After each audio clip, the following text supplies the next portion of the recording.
What's up, y'all? It's Khalif Neville here.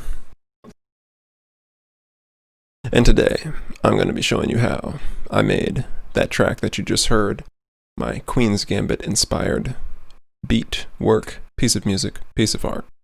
Call it what you want. It was fun to make, and I'm going to show you how.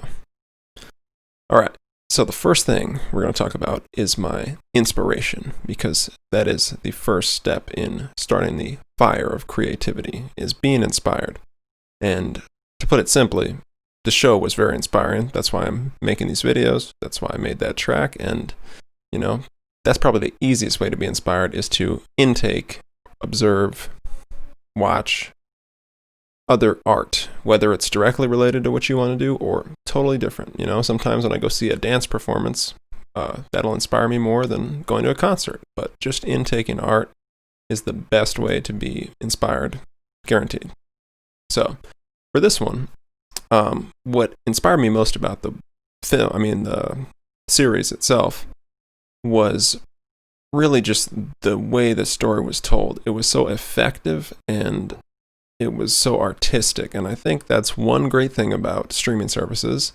Obviously, there are bad things, like the fact Netflix's bit rate is so low that everything looks like it was put through a potato before it gets downloaded onto your device. But we'll forgive that for now, because everything else about the show was beautiful.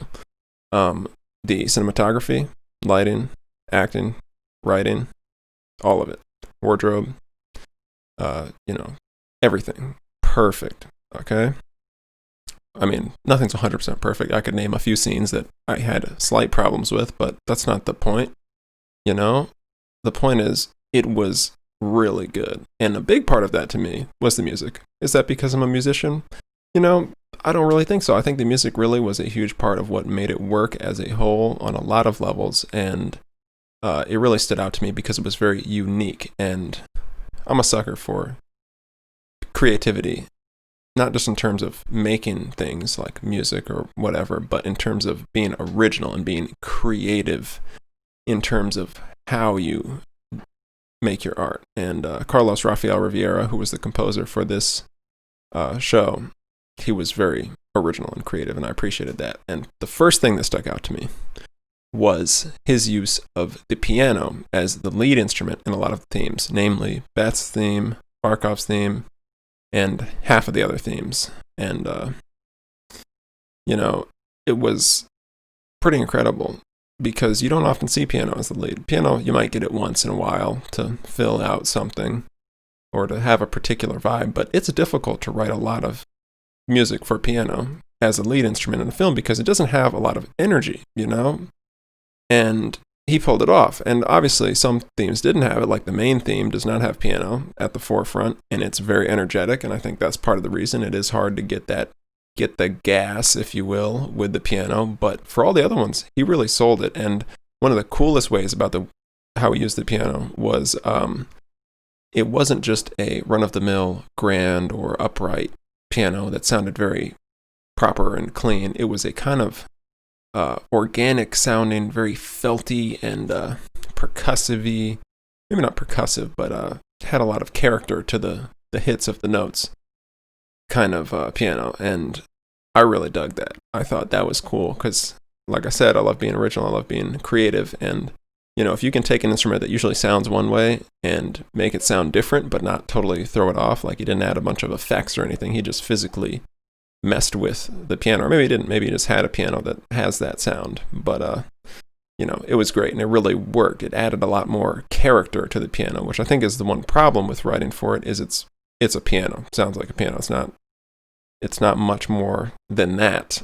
Whereas other instruments, you can shape them a lot more and give them a lot more character, but he did it with the piano in this, and I appreciated that. So that was my first point, was, okay, for my piece of music, I'm going to have the piano be at the forefront, because that doesn't happen a lot. And as a pianist, I appreciated the opportunity to write something mainly for piano. And also, I was going to try and find a sound that had that same character to it, which was exciting because I had an idea for one. But we'll get to that at the end of the video. Make sure you stay till then.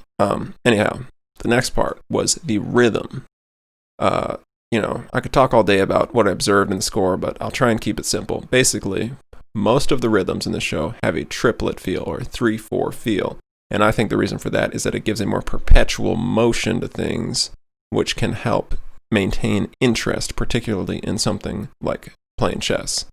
And I really appreciated that, and I thought that was unique and cool, and that it would be a nice challenge to try and make a beat, if you will, in 3/4, which you don't see a lot. So that was my second point. Second, 3/4. And, that's exciting. I like a challenge. If you don't like a challenge, you're never going to grow. So that's the real stuff. But anyway, the tempo. I kind of averaged out the tempo from the show through several pieces, but the coolest use of tempo I found was in the chess games. When the chess clock was going, the tempo would match the pacing of the chess clock, and I found that to be about 97 beats per minute, which is pretty fast for film scoring. Usually film scoring will average in the 80s, and 97's up there, but it makes sense. Every piece wasn't at the same tempo, so the ones that needed to be more mellow, they were. But the chess games, I thought that was an appropriate tempo, and I wanted to capture some of that energy in my piece, so I chose 97 beats per minute. And probably the last piece of inspiration was, and I'll get more into this at the end of the video, but was really how he played, how he wrote. And I thought that was so cool because he got really deep and dense with the music. And that's a difficult thing to do in film scoring because you want to leave space for everything else that's going on. And in order to do that, you can't play a bunch of cluster chords. You can't have 50 layers all playing different things. Like you can't make a song, and that might be hard to understand, but anyone who does film music probably understands it. Like, the whole song is the film, right? The music is just a part of that. The music is one layer. Maybe the music's like the rhythm section of the mise-en-scène of an entire film. So you need to stay in your lane, basically. And Carlos Rafael Rivera does that. He's a master film scorer, but he also is able to add a lot of musical depth to his work, which I respect because it is difficult to do, but it was also completely appropriate because there's a lot of depth to this story, and it needs that musical complexity to be represented emotionally in the correct way. So that was awesome, and from that, I thought, okay, I've got my basic pieces. I know what my lead instrument's going to be. I know what my rhythm's going to be. I know what my tempo's going to be, and I have an idea for what kind of things I'm going to play. And then the rest of it was just filling it in. So, next section of the video is going to be the what aspect, as in what did I use? How did I take that inspiration and fabricate it into reality? So we are inside of the Logic project I used to create this piece. And I will walk you through the instruments that I used to pull it all off. So let's see. Top down, I'll go in the order of operations. What came first? First thing was this piano, the una corda, which, if you listen to the track, you'll recognize. And I figured that was a great starting point because it had a very similar character to the piano in the show, but it had a little more body to it, which I wanted because obviously this is a much shorter piece than any of the things in the show, and as a beat type of production or even a song structure, you need to fill out a little more space than you do when you're scoring. So that was my first stop, and then I'm a sucker for the bass. So my second stop was the bass, and an interesting thing I realized, and if you watch the full production walkthrough, which is on my Patreon, I just screen recorded making this entire track. It's like 2 hours long, but if you're interested, you should go watch it. My Patreon is down in the description, and it was fun to record. But I actually, for whatever reason, by default, have all of my una cordas set to A432 instead of A440, and I want to make sure that the rest of them aren't because that would be unfortunate. I think they all are. But anyway, I could not figure out how to tune my bass correctly. I was like, what is going on? Why does this sound slightly out of tune? And I remembered at one point I had switched it to A432, so I was like, oh, that's what's going on. So anyway, messed around with all my basses. I ended up doing a stack. I did this one bass which has a very kind of let's see, guitar-ish sound to it. It's interesting. Let me see if I can load it up, show you. Okay. You know, it's got an interesting tone, and then I added a few other layers to fill out some substance on the bottom. Actually, no, I just added one layer, and then this is actually the melody part for the when the beat comes in. And it's one of my bass tracks, which, you know, something I like to do, use the bass for melody. It's very fun. Anyway, that's honestly all of the melodic section. I wanted to keep it simple. I am a minimalist, and it's not easier. It's actually harder to keep it simple because you can't hide things behind layers, but I'm also a naturalist musically, and what I say that means is it means I prefer to keep things somewhat attached to how music works in reality. So I like to have a smaller ensemble when creating computer music because it's closer to what you can physically do in person. That's why when people have like 100 track songs with all these crazy different layers, it's like, dude, that's not something that's ever going to happen in real life, and it just kind of, you lose, it loses you, you know? So anyway, as far as the drums go, I had a little hip-hop kick, hip-hop hi-hat, and I was stacking the hi-hat layers, which gave it that cool pattern. You can see how I did that over on the Patreon version. And then this says hat bank, but it is a snare. And I did some interesting processing to the snare. I put, what was it? No, there we go. Let's see what I put on here.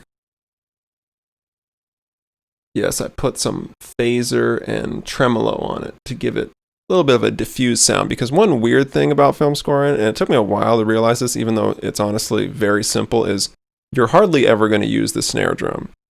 And I think the reason for that is that it makes stuff sound too much like a song. And like I said, the song is the whole film. Okay, so you don't want to fill out the song yourself, but it can get kind of interesting if you're trying to make like a beat type of thing or something that has rhythm to it, to exclude the snare, which is the spine of your traditional backbeat, which is what makes most beats work. So from kind of getting used to that, I now tend to put the snare down a little bit in the mix and try and bring it back with effects and stuff so it's not so prominent, because I'm just, you know, after making a good bit of film music, I've gotten kind of used to that, and I like it. I think it adds a little more character to your whole piece, because when the snare is super loud, which most people would say, well, the snare is supposed to be really loud so people can dance to it, it's like, this isn't really a dance track at the end of the day, you know? It's more of a piece of art and, you know, something that isn't supposed to be played in a club or anything like that. So I like to pull the snare back sometimes because it makes it a little more artistic and it helps everything else stand out, in my opinion. But snare is still plenty loud. It's mostly just the effects that helped bring it back a little bit. But anyway, if anyone's wondering why I have, let's see how many I have now, 326 tracks. I will eventually make a video explaining this madness that you're seeing on your screen, but don't worry about it. What is this layer? Oh, right. Okay, so yes, I had a second little piano part come in at the end. You probably heard that. And then the ending, just hit the sub on the one. That was all she wrote. Looks simple. Oh, wait, I'm missing something. Right. Strings. Yes.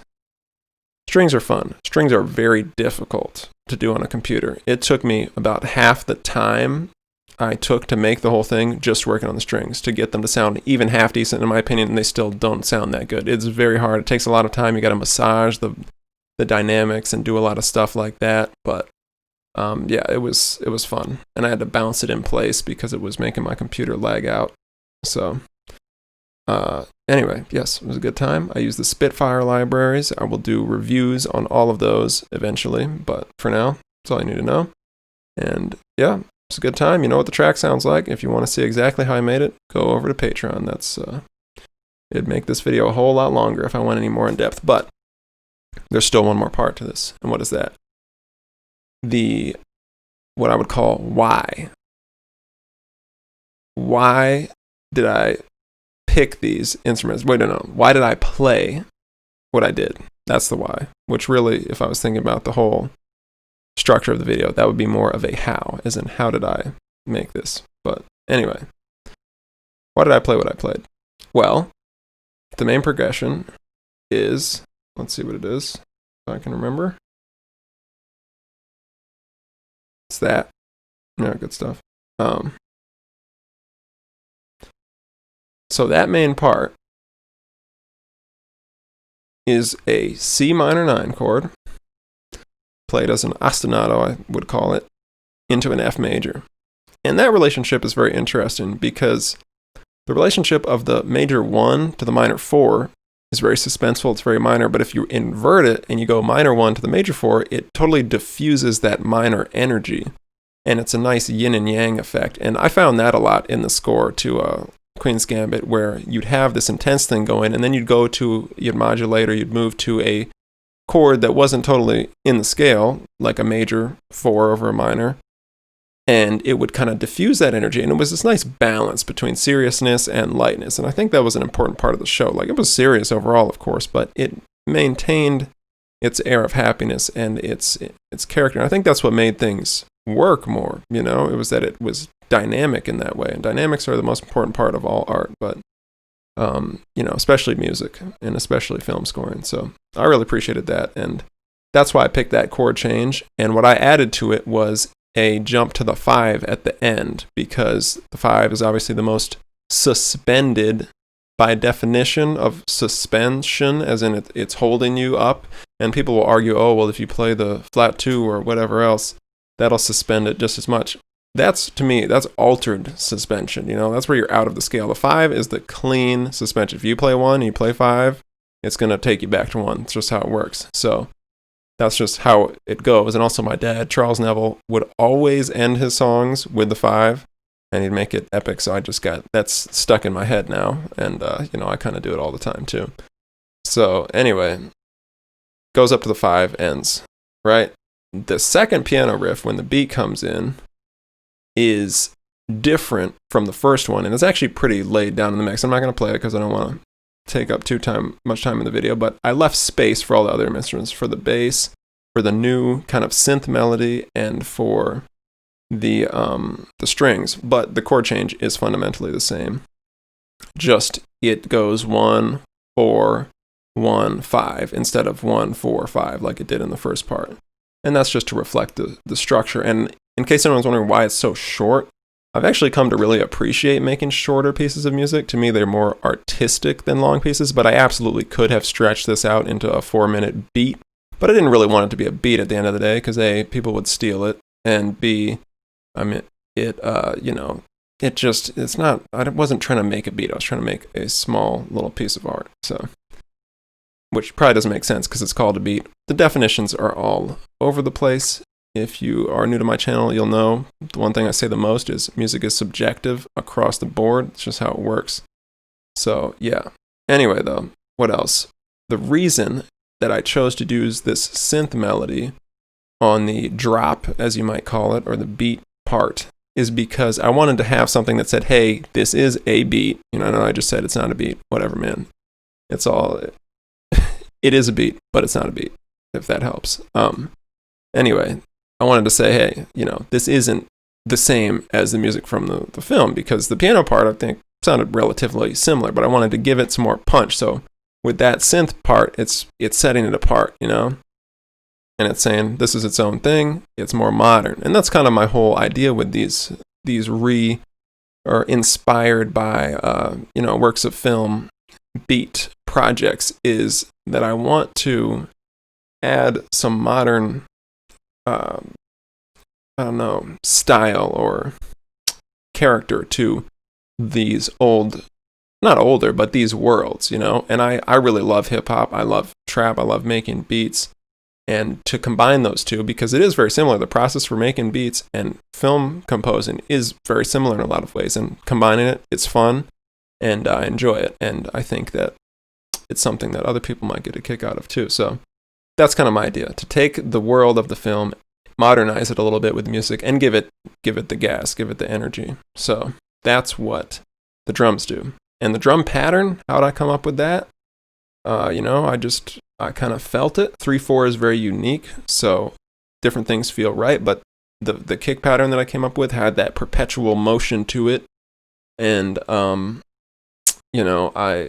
dug it a lot. So that's kind of how that happened. But if you want to know exactly how it happened, go watch the full recording of the production on Patreon. But yeah, that's about it. Very simple song on paper, even though it took a long time because it had strings. And I'll tell you the truth, if I was making a song that was 5 minutes long, but it didn't have any strings, it just had like keys, bass, whatever, few synth layers, it wouldn't have taken as long as this. Strings take a long time, and they still don't sound great, like I said, in my opinion. Like, if you're going to make synth strings, or they're not synth, sampled strings sound good, you're going to be doing it for about 5 hours. Like, it is hard, because strings by nature, they sound real, they sound human. And the samples are great, they're high quality, it's with a great symphony orchestra, recorded very nicely, but to give it the life in the way you play it and present it is very difficult. So that was the longest part of the whole process.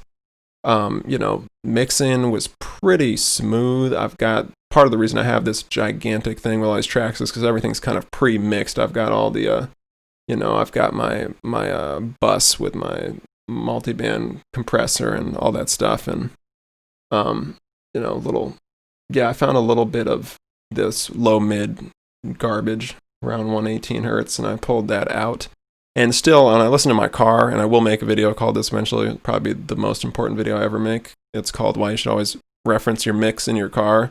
The piano, weirdly, at the beginning, and I hope no one else found this, had a little bit too much low mid on one of the notes. I didn't hear it in any of my other speakers, so maybe it was just my car, but that was the one thing I would still change about the mix. But, I try and be as fast as I can just to work on being fast, because that is how it works in the real world. My first scoring gig, I got called one day. I'd never scored anything before, and the director was like, "Hey, come with me for a week and score half this movie." I was like, "Okay, sign me up." That's always the positive attitude you need on things. But anyway, it works fast in the real world, so I like to practice being fast. Obviously, you don't always want to be fast, but in this case, I was okay with, the one thing I thought was still wrong with it, which was the keys being a little too hot around low mid. And anyway, that's it. That's what I played. That's why I played it. If you want to see the whole thing, again, go check out my Patreon. And thank you for coming. I hope you stayed to the end, because this is definitely the best part. Because it's when I tell you to hit the subscribe and like button on your way out, and watch out for all my other epic content that's coming soon. And I'll catch you next time. Peace.